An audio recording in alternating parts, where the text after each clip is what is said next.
యేసుక్రీస్తు ప్రభును చూసి తక్కువగా చూసినటువంటి సమాజం ఏదైతే ఉందో ఆ సమాజమే ఈరోజు నవ్వుల పాలైందని మనం గుర్తుంచుకోక తప్పదు. ఆ సమాజమే ఈరోజు నవ్వుల పాలైంది. ఎందుకు అని అడిగితే, యేసుక్రీస్తు ప్రభువును చూసి ఈయన ఎందుకు బతుకుతున్నాడో మాకు అర్థం కావట్లేదు అనుకున్న సమాజమే ఆయనను చంపితే సమాధిని గెలిచి తిరిగి లేచిన ఆయన ప్రపంచానికి ఈరోజు ఆయనే దిక్కయ్యాడు కాదా?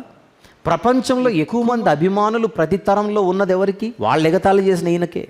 ప్రపంచవ్యాప్తంగా అన్ని తరాలలో ఎక్కువ మంది అనుచరులు ఉన్నది ఎవరికి? ఆయనకే. చంపితే చచ్చిపోయాడు అనుకుంది ప్రపంచం, ఆయన రక్తమే ప్రపంచానికి శరణ్యమైంది. మనల్ని పిచ్చివారు అని సమాజం అనేది కొద్ది కాలమే. మనల్ని మూర్ఖులు అని సమాజం పిలవగలిగేది కొద్ది కాలం మాత్రమే. కానీ దేవుడు మనలనే ప్రపంచానికి లేదా సమాజానికి దిక్కుగా నిలబెడతాడు భవిష్యత్తులో, మనం ఆయన కోసం బ్రతికితే. అలాంటి భవిష్యత్తు మనకు ఉంది కనుక ఫెయిల్ అవ్వకుండా ఆయన కోసం బ్రతికి అసలైన సక్సెస్ను చూద్దాం.